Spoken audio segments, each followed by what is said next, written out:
Дорогие друзья, приветствую вас. Меня зовут Ксения Тейлор. Я писательница, психотерапевт, квантовый психолог. И на этом фестивале я с самого его основания.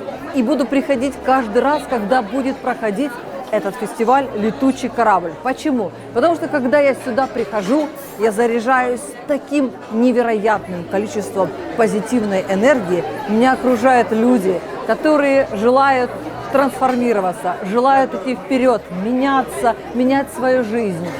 Супермастера, которые проводят игры. Ребята, самое сложное – это выбрать, на какую игру пойти прямо сейчас, потому что хочется посетить все игры и всех мастеров. Следующий фестиваль будет 2 октября. Это, кстати, день моего рождения. И я буду на этом фестивале. И я буду на этом фестивале со своей новой книгой. Я приглашаю вас на свой день рождения на фестиваль «Летучий корабль». Приходите, получайте эмоцию новой жизни, эмоцию нового времени. До встречи на новом фестивале.